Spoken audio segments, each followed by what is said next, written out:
García Margallo, no hace mucho, no sé si un año o así, afirmó que la Constitución española, es la más importante ley que nos rige, según parece a todos,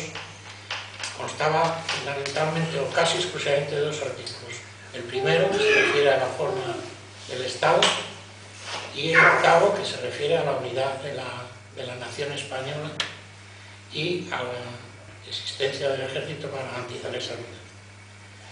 Dijo, lo demás es literatura. Estos son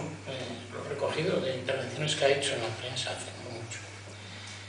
Se olvidó de decir en este caso, de hablar del famoso artículo 135, que supedita prácticamente todos los derechos y todas las posibles modificaciones sociales o económicas, etcétera, al interés de la deuda, es decir, a intereses económicos supranacionales, que todos sabéis que ha pasado en la última etapa de Zapatero, pero que aprobaron y modificaron la Constitución entre Zapatero y Rajoy para que esto fuera así, y para que siga siendo así, según parece. He dicho antes que esos derechos teóricamente protegidos son mera literatura, pero yo creo que son algo más que mera literatura, puesto que la intención, la voluntad que aquí se ha expresado, cuando se ha expresado de intentar ejercer esos derechos básicos, se convierte en potenciales delitos,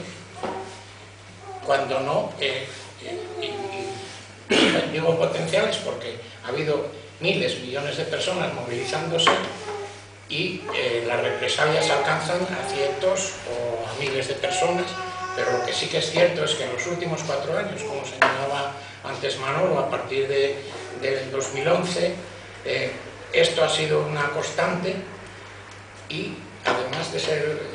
una constante esa represión, ha sucedido un hecho cualitativamente reseñable, que es convertir esa conversión en delitos con una serie de premisas de las que dispone el Estado punitivo, que son la presunción de veracidad de las versiones policiales ante cualquier movilización, ante cualquier intervención pública, ante la misma intención de defenderse de una agresión o un salvaje represión de una lucha social, cualquiera que ésta sea, que hay miles de ejemplos. Como he dicho, en los últimos 4 años me parece que hay cientos de personas encausadas y están saliendo gota a gota los casos. Y tampoco puedo, o creo que debamos obviar el tema de la desigualdad que se está dando de la respuesta antirrepresiva. ¿Qué significa esto? ¿Qué quiero decir? Que mucha gente, o hay mucha gente que mira hacia otro lado cuando considera que no le afecta directamente. Y que esto además considero que no es ajeno a unos principios de solidaridad de clase que existieron en sus tiempos y de unidad o coordinación ante la represión. El ejemplo más claro, y por eso hacía mención antes al artículo de García Berrio, es los montajes policiales ocurridos en los casos de Barcelona, Madrid, Zaragoza, Granada, casos Pandora y Piñata. Es decir, el propio García Berrio asegura que es, además está como defensor de uno de los encausados por el Pandora 2, que no hay ningún hecho concreto con los que se le ocurre a esa persona. Es decir, solo hay lo que ahora retomo lo que decía antes Alicia, es decir, solo hay una presunción que significa establecer lo que se viene llamando delito de autor, y que es un corolario del famoso Código Penal contra el enemigo, es decir, la introducción de leyes de excepción, la introducción de la ley antiterrorista dentro del Código Penal ordinario. Esto es un hecho cada vez más frecuente y es algo que no puede escapársenos a nadie porque, como bien decía antes la propia Alicia, cualquiera podemos entrar en esas sospechas. Volviendo a las consideraciones que hacía Andrés, el portavoz, uno de los portavoces de la Coordinadora Estatal contra la Tortura, dice: allanamiento, arrasamiento de los centros sociales de San o de San, no sé, el otro no recuerdo el nombre, pero dos centros sociales, San Andreu y Sánchez, en donde se llevaban todo tipo de información relativa a las personas,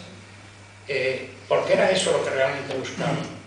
Lo que algunos pensamos que será como una especie de fichero, un fichero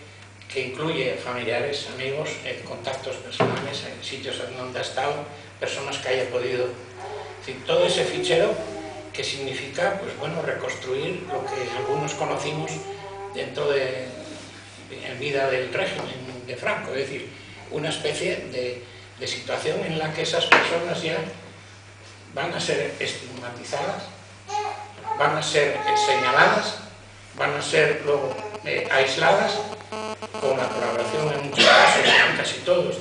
de los medios de comunicación. Y después de eso pueden ser perfectamente objeto de la represión y de penas más duras.